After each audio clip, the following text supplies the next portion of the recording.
Hey, this is Stacia, and today I'm going to show you my round one game from GCC quads played basically at Greater Cleveland Chess Club.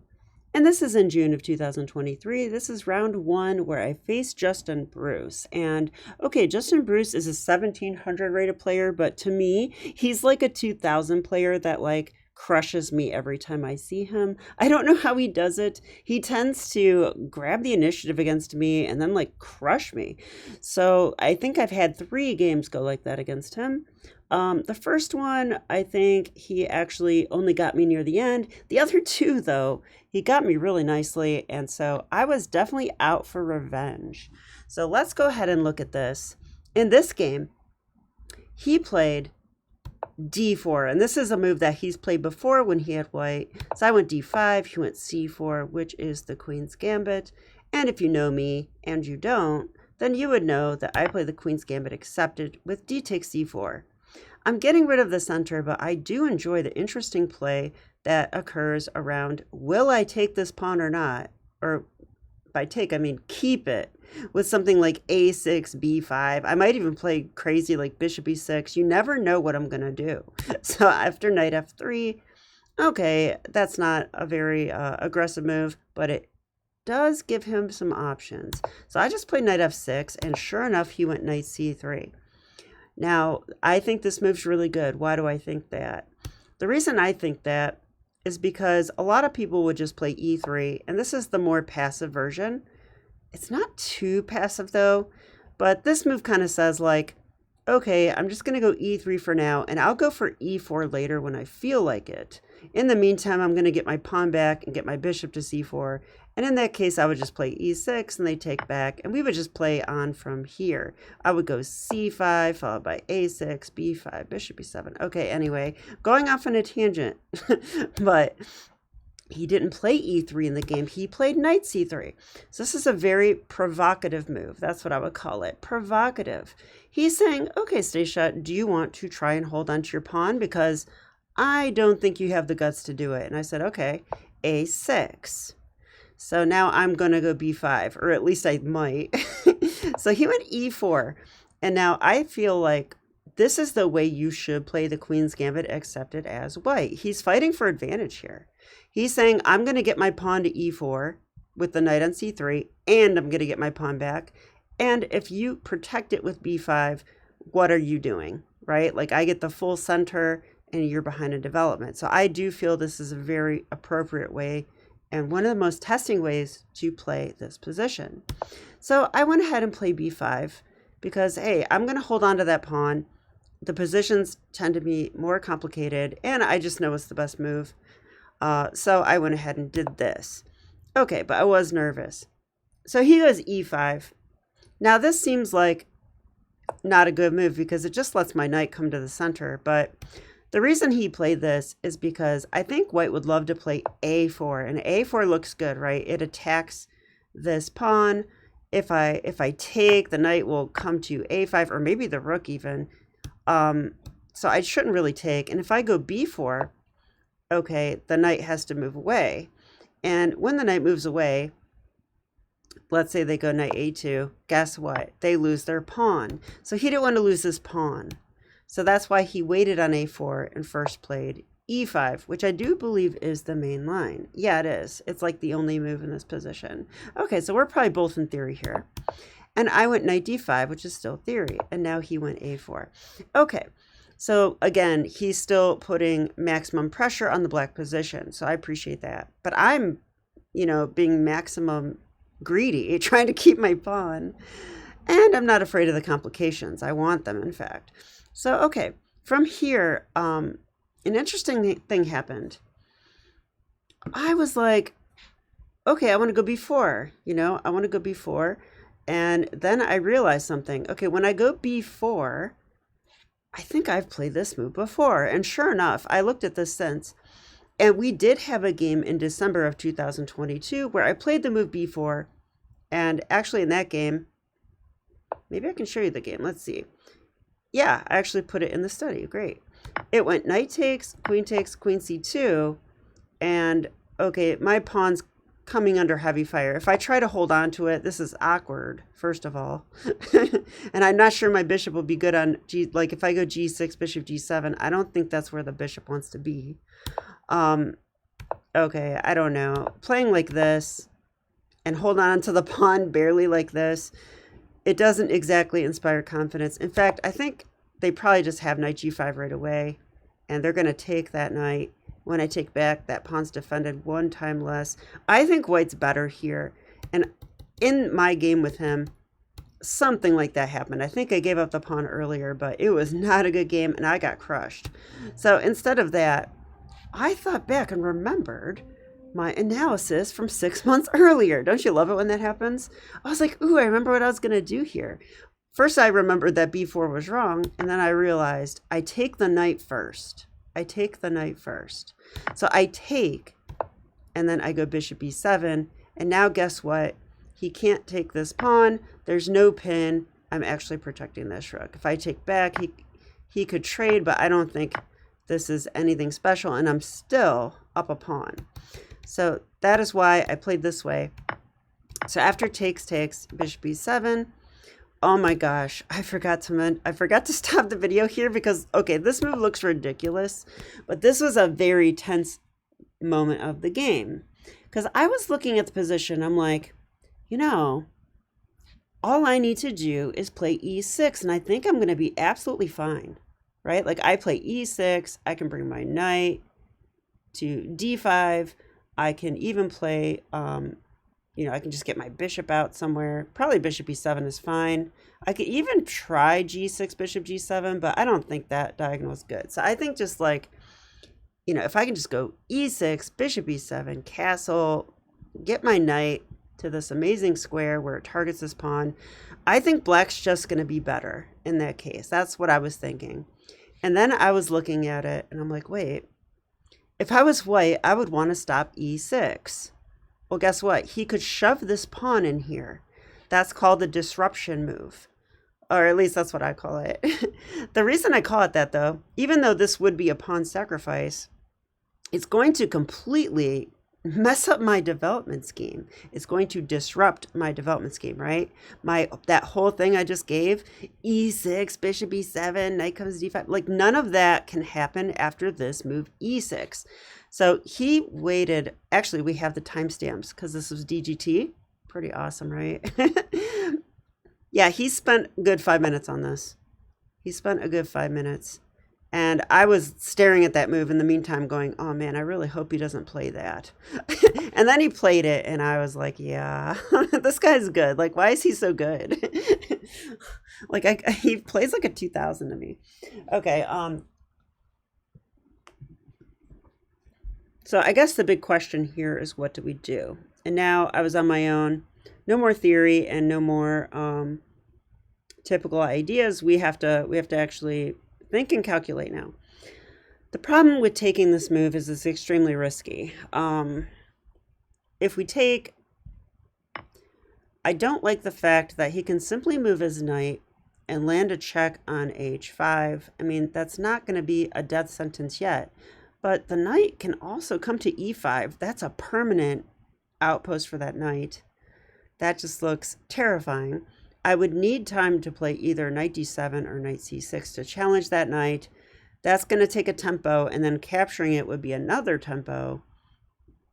So in the meantime, this bishop could be coming to like g5 or possibly h6. I was just starting to see a lot of ghosts here in this position.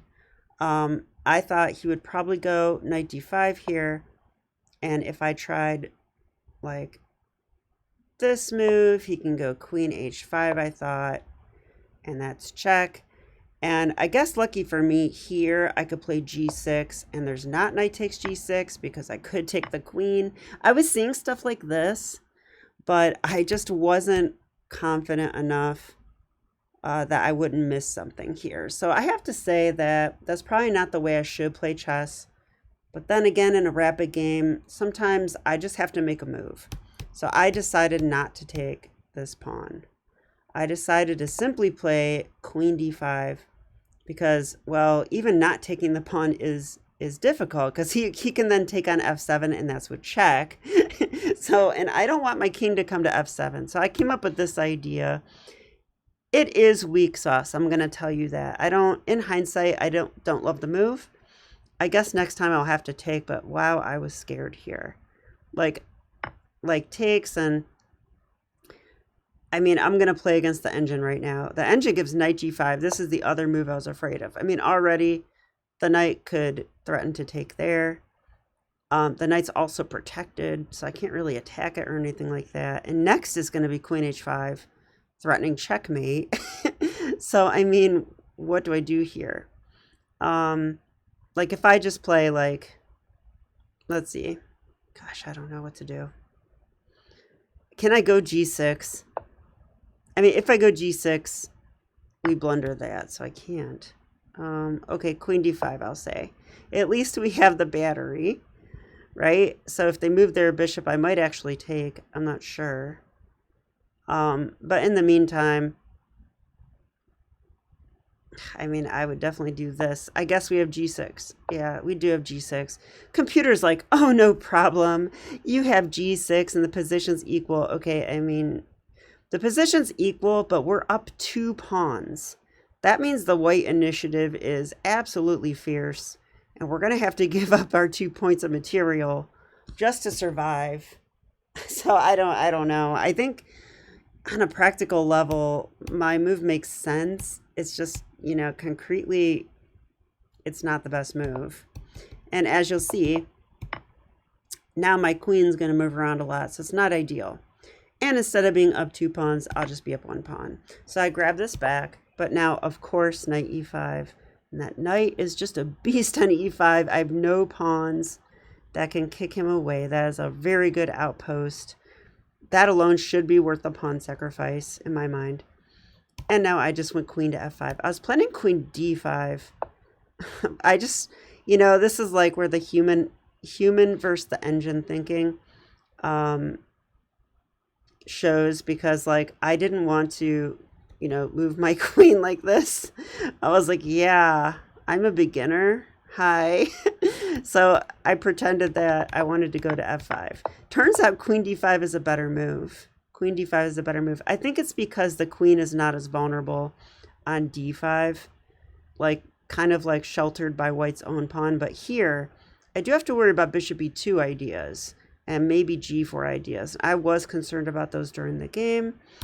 Okay, so he did go bishop e2 actually.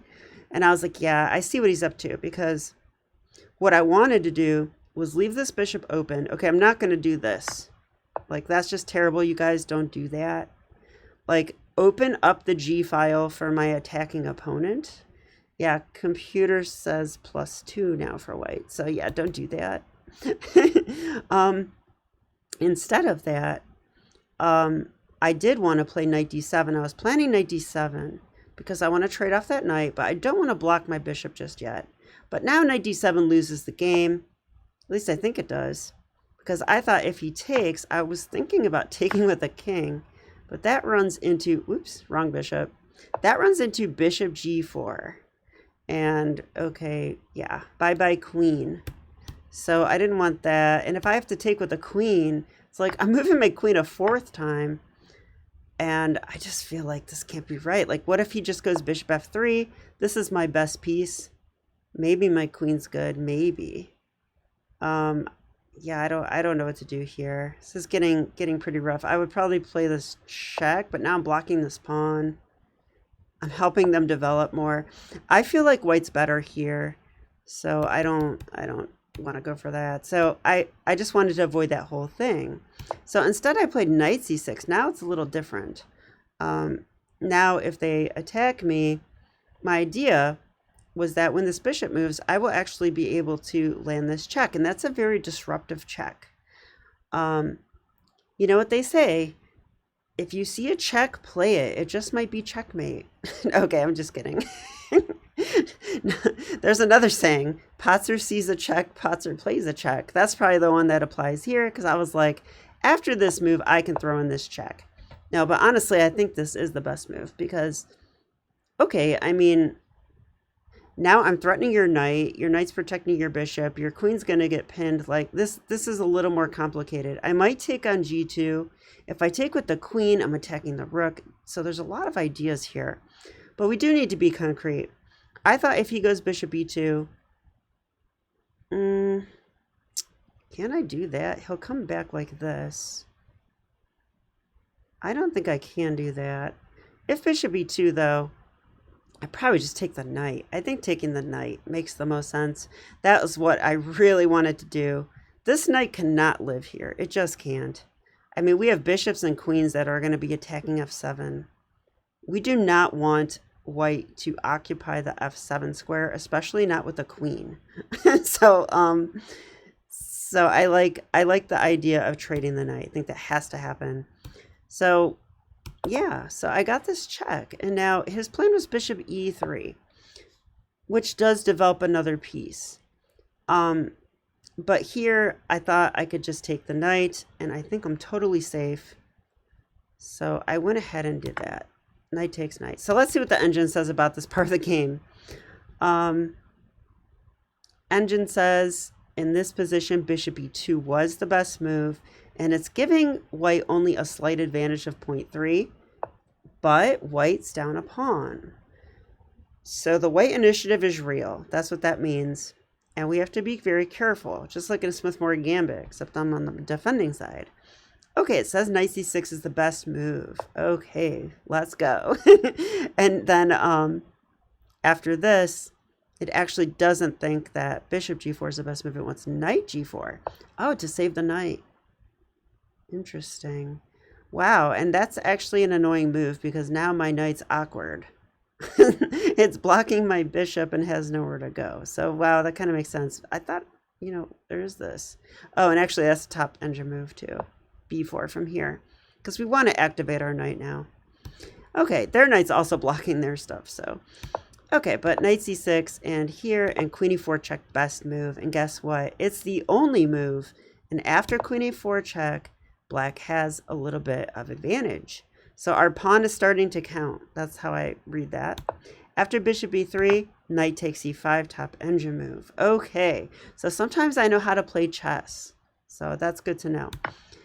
So he takes the knight. I could tell he seemed a little bit not happy in this part of the game. And I read that as, man, I really thought I was going to win, like easily, and now I'm not so sure, and I'm not even sure I'm better. That's how I read his expression.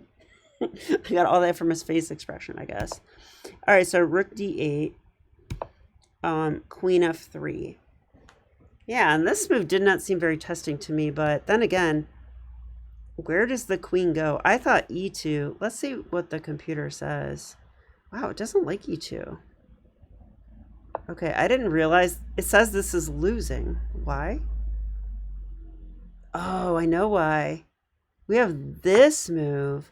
And if he tries bishop f3, it doesn't work. We have a bishop here too. So we're just attacking everything. So that just wins. Wow. So we could just take here. We're attacking their queen. Yeah, and then computer's giving this move. I mean, okay. But if they take that, we win their queen. And if they move away, we win the rook with check. And if they go here, we take the rook because it's protected. Yeah, that absolutely wins. So I didn't realize it during the game that queen e2 loses. So now, yeah, he's a good player. He saw it, obviously. That's why he played queen f3, which is also the top engine move. Okay, so queen f3, engine is back off. Okay, so what should we do? How would you play this position? If you want to pause your video and come up with an answer, go ahead and do so now. Okay, so if we look at the whole board and the situation that we are in, we are up a pawn and our opponent is offering a queen trade. Our development is a little suspicious, but hey, we're up a pawn and we can get the queens off. Our king will be much safer. So of course, take the queen. He took with the bishop. Should we trade? Absolutely. Let's take that bishop too. We can trade all the pieces off. We'll just be up a pawn. So that's the idea. And also we get to double his pawns. So g takes f3. And now I just didn't want to let e6 come in again. Like, first of all, I'm traumatized from the first e6. Like, stop it. Stop it. So I was thinking I would play either e6 myself or king of 7. Let's see what the engine wants. Okay, the engine wants g6. Like, seriously? And if he goes e6, computer says, thank you for opening my bishop. And now I'm going to fork you. Wow, okay. That is a really nice way to deal with it. So that does stop it. Okay, I was a little more simple than that. I'm like, yeah, I'm just going to stop it. And I'm going to connect my rooks. Okay, so positions kind of equal here. So from here, he takes. And as you can see, the time factor is creeping in. So he had 5 minutes, 31 seconds. I had 4 minutes and 5 seconds. Rook a6, e6. Okay, I got e6 in. My bishop's open. Rook c6, though. He's attacking my pawn on c7. He wants to take it with check. So rook d7, protect it. And now king e2. Here comes the other rook, right? The other rook's coming in. Bishop e7. I felt really weird here. I wasn't sure what to do. I could see that his other rook is coming to b1 and is going to attack this. And if I play rook b1 or rook b8, I didn't feel totally comfortable with this position at all. So let's see what happens. Bishop e7, rook b1, rook b8. Okay, so I protected everything. Let's see what he comes up with. Bishop c5. Okay, so now if you look at the time, he has 3 minutes, 49 seconds. I have 1 minute, 27 seconds, but buckle your seatbelts because this is about to get crazy. Takes. Yeah, I did not know what to do here. Rook d3, I thought, made some sense. I'm attacking a pawn. Unfortunately for me, after check here, I missed his next move, which was rook takes c4. Oh no, I can't take it because he'll take my rook. And I guess I could do this, but I did not like the look of it, really. Actually, maybe I should have done this, right? Maybe I should. I just take on c3 now? Yeah, I should have did it. The engine says I should have did it. Okay, it likes this move too, so I guess both were options. Okay, I didn't want to give him the satisfaction of tricking me, so I instead played rook d5. Okay, and I think the key, here is to keep the initiative and try to calculate fast enough, like some line where we win a pawn and they don't, or we lose a pawn and get one back but have a better position. Okay, I have 28 seconds. Very hard to do, right? For me, especially. But after rook e4, I went king f5. Okay, my king's active. King e3. So I win a pawn. Now the pawns are equal. Take. And rook b4. All right, so how do we play from here? Well, I only have 15 seconds, so don't ask me. I'm just going to make moves. g5. f4 check. Yeah, and I like f4 check for him because when you have double pawns, you should try to trade off your double pawns. So this move makes a lot of sense. So f4 check takes. Let's see if the engine says it's best. I bet it does, though. Wow, it doesn't say it, actually. It says c4. Huh. So I think the engine's saying, we can trade this whenever we want, but this pawn's weak, and rook c8's coming. And if this king moves away and the rook comes here, this is what I'm thinking now. Maybe this king munches on all these. That's my thought, but okay. Take. He takes with a rook. Rook c8. Okay. Now, white has to be careful not to lose that pawn. Rook e4 check. All right. And I was really hoping for this move. And I must have calculated it. Wow, I must have calculated it very quick. So every once in a while, and this is from doing tactics puzzles, you guys, I have to tell you, my time pressure play is usually terrible. I don't see anything. I just lose on time. Well, I may still lose on time, but at least I found this move. Takes. I played it in literally no time at all. I just smacked that down. I saw it coming. And now what does he do? I mean, if he goes here, I go check. This looks winning. I'm going to now win the rook. But if he goes away, I'm going to win the rook. So there's nothing he can really do here, which I saw. So he has to take, I take, and now I'm up a pawn. There's only one problem, right? Only one problem. I have 3 seconds, and he has 49 seconds. So, oh no, am I going to do my usual thing and lose on time? Yeah, probably. So just close your eyes, okay? All right, he attacks my pawn.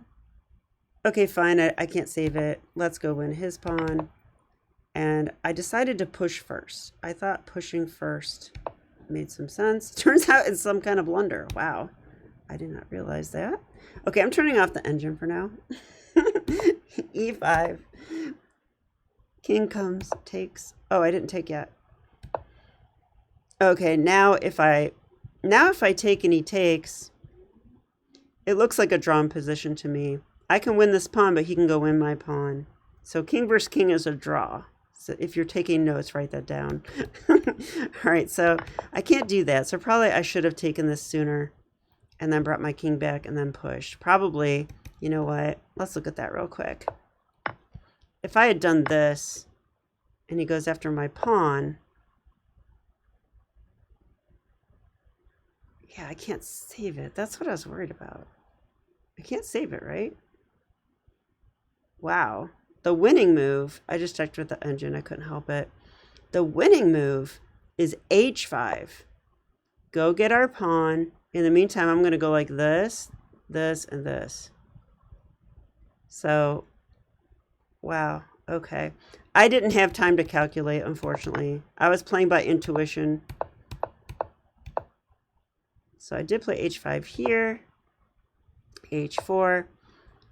And okay, so I have 3 seconds left, but this position looks like black's pressing, right? Like it should be a draw. It's 2 versus 2, but my king's more active.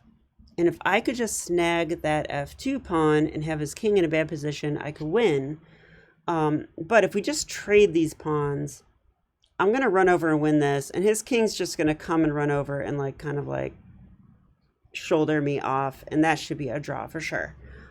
So instead, so he goes here and I just play king f3 because I want to take his pawn. So he comes back and I go back and we repeat and it's a draw.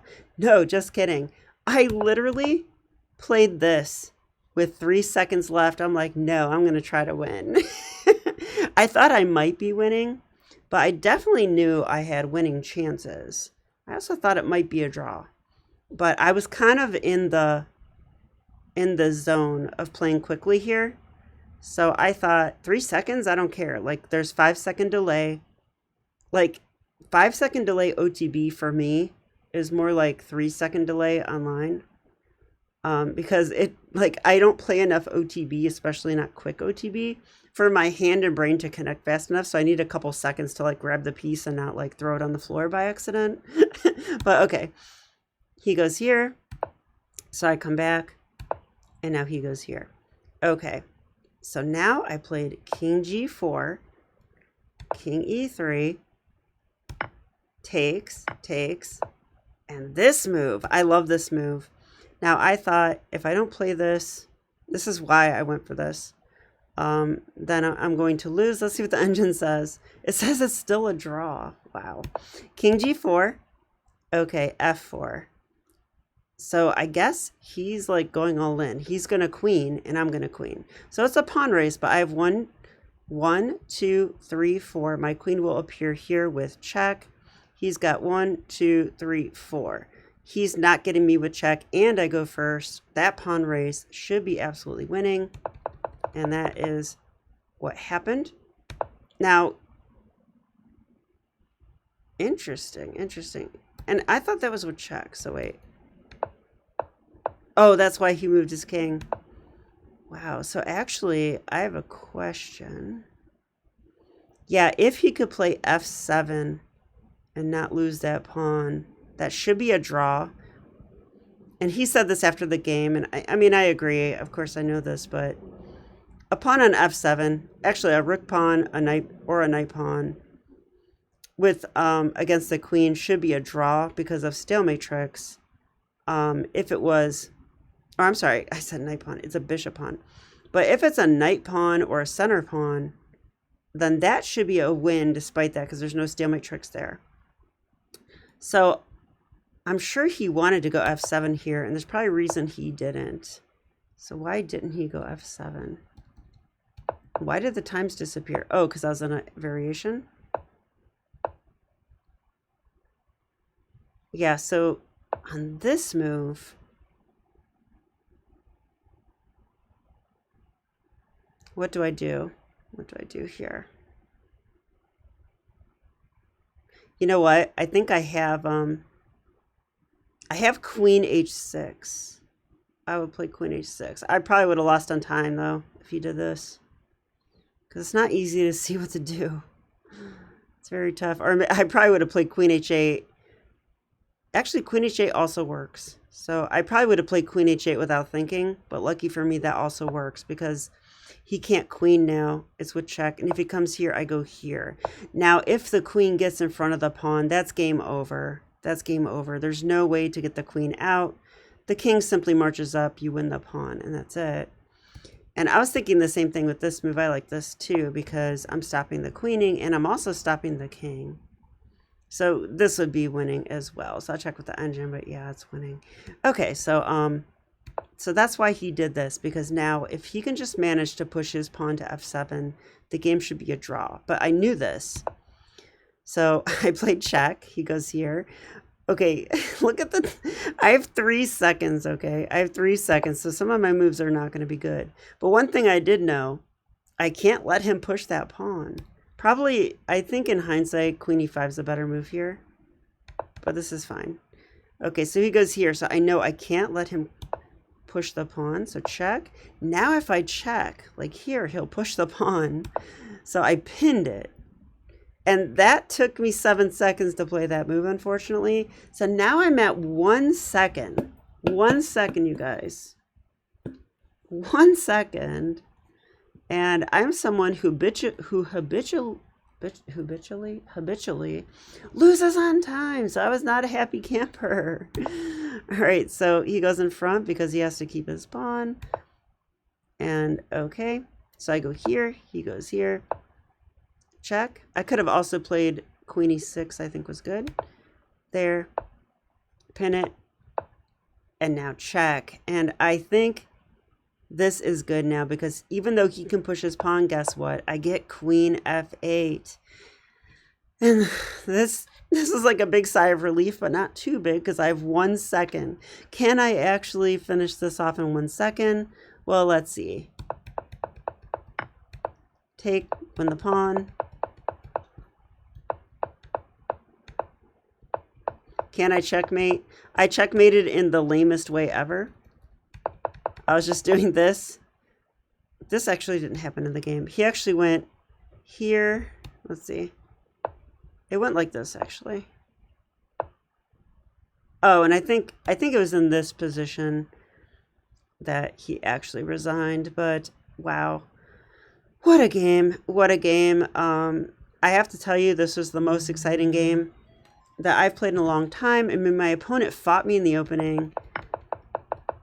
This is an opponent that scares me. He played really well. He found this awesome idea, e6, which is the top engine move, by the way. It's the only way to keep equality. And he did find this. He said Simon Williams had a line with that. Yeah, and then I didn't find the best way forward here. In fact, okay, so in this position, if he had played bishop e2 here, like in this moment, the engine likes white. I'm not sure exactly why. Like if he doesn't play knight d5 right away, I mean, I'd be very tempted to take that knight. But look, if I take, he will actually take there and be on my rook. I don't want to play rook a7. That's way too risky. I need to get my pieces developed. So yeah, like the best move I could play is queen d5. And then he could just castle. Wow, computer likes white here quite a bit. But he didn't play that way. And lucky for me, his idea didn't work out. Bishop e2 was a little bit of hope chess, hoping that I would walk into some stuff. But it does develop a piece too. But maybe it was this move that's actually where he went wrong. Because this check is stronger than it looks. It's very disruptive. And after bishop e3, I get to take that knight. And after, yeah, and then maybe he missed rook d8, because rook d8 was another good move. I think if I don't play rook d8, he has a lot of ideas here. Like, for example, like if I take this pawn, I thought he would go check. I mean, this does not look good, right? Like, I mean, I don't believe that I'll be surviving this. This doesn't look right at all. Like, they could push the pawn, put rook here. They could come back and check. I don't think I'm going to survive this position. And computer says plus 16, so it agrees. Yeah, so I did see that, though. And this is where tactics, doing all my tactics and calculation training, I think is benefiting me. Because I'm seeing some stuff. And I'm finding good moves more than I used to. And I'm doing it a little faster than I used to. Not too much faster. I did have 1 second at the end of this game. Okay, let's just say I like to use my time. All right, but anyway, and then, yeah, low on time. I managed to get this win. I'm sure I could have played the rook ending better. That could probably be a whole nother video. But I think we'll just stop here. Very happy with this game, and I hope that you enjoyed it as well. And I'll be back with more chess. Okay, see you then. Bye.